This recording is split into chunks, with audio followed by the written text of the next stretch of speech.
Days 4 and 5, and I was leaving Astoria in the morning because I had to make my way over to Portland for a flight to San Francisco. So I kind of left discreetly as they were sleeping, and I made my way slowly but surely. And then I saw that there was directions to Vancouver.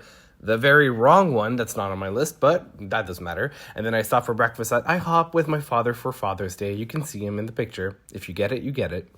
I finally got into the airport, and it was, let me tell you, the most beautiful airport I've ever seen of my life. It is crazy how beautiful it was. Anyway, after a very short flight, it was about an hour and a half, we finally landed in San Francisco, where I figured out my way from the airport to my hotel, and it was basically a metro/train kind of ride that brought me from outside of the city into the city to my hotel. And look at that view. As I was stepping out of that metro train system, I could already see the streetcars, and I finally made my way to my hotel, which, wow, I felt like I was treated like a king, really. Quite the opposite of the previous experiences I was having. But look at that. And this is basically me capturing content before I literally fell asleep at 7 p.m. because when I woke up the next morning, well, fuck, I was sick. So this is me slowly but surely trying to get ready because I had no motivation whatsoever. And I had booked an Alcatraz boat tour. So I needed to grab breakfast, which was, so expensive. $9 for coffee? What? Anyway, so it was a cloudy day, but I was like, let me go outside. Let me go walk. I might feel better. I made my way through to the financial district in San Francisco. You can see basically some of the statues. And I was at this point asking ChatGPT to be my guided tour because I was asking questions and asking for like summaries of what San Francisco was all about. So I made my way to the piers because the next step was for me to grab my tour or my boat ride at 12 p.m. And I finally understood why they call it the Bay Area. I don't know why it had never registered in my brain, but when I finally saw that sign, I was like, oh. Anyway, so I was basically half napping on the bench while waiting for my boat for the right time to take off. And when we did, we started basically the ride, and it was next to the Golden Gate Bridge as well. So it was a beautiful sight, although it was really windy. And we were finally making our way to Alcatraz, the infamous, I should say, prison. I had no motivation whatsoever. Every bone in my body was aching.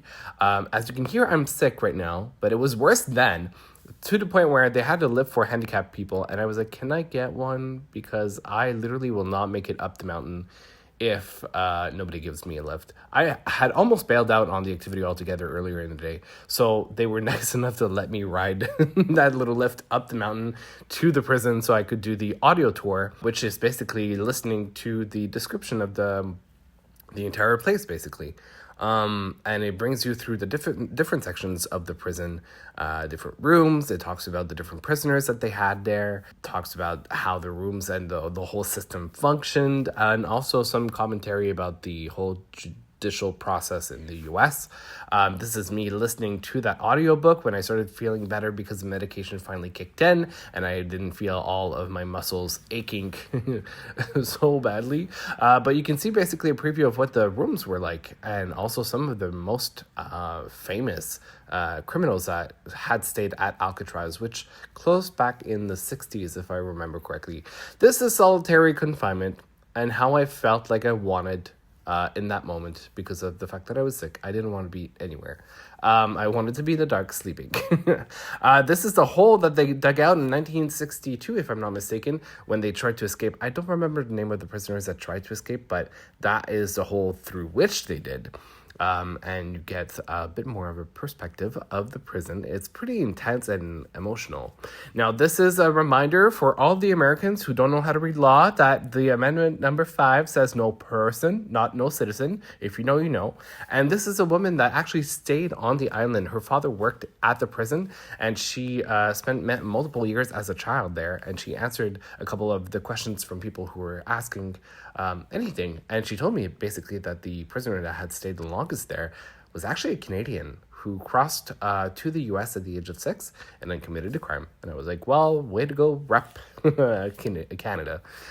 Anyway, so you're getting a couple of views from that island, as well as me getting a brand new hairstyle, I guess, in the morning. But as soon as that was done, I made my way back to the main San Francisco land, and you can see me continuing my way through the piers, and I wanted to make my way through Pier 39, which is one of the most, actually, it's kind of a Santa Monica kind of another version of it, or a smaller version of it. It's pretty cool, as you can see. It's a dock, it's a pier, there's a lot of things to do, and I was hungry, so I grabbed food, clam chowder, and some garlic noodles in a cute little restaurant that had a bunch of decorated crabs, as you can see on the wall right now.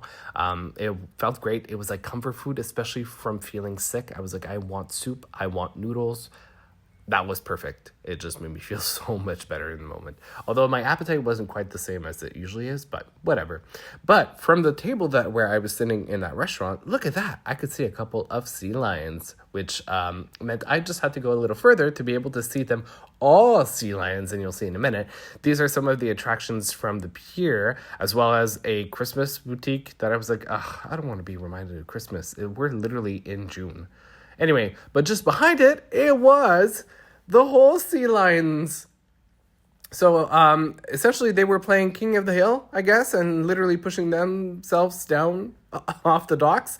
But these sea lions stay there willingly. And then I finally got some iced coffee before grabbing a streetcar, which happened to be the exact way I needed to grab to get back to my hotel. So this is the streetcar that is literally spinning to start its course. It made its way all through the city, and then it came back, and I was at the starting point, the starting terminal, if you will. And you can see the height and the elevation, which there would have been no way on earth that I would have walked all of that back to the hotel. Thankfully, there was public transportation. And then when I finally got to the hotel, it was time to say goodbye. Got off the streetcar, which was a pretty cool experience.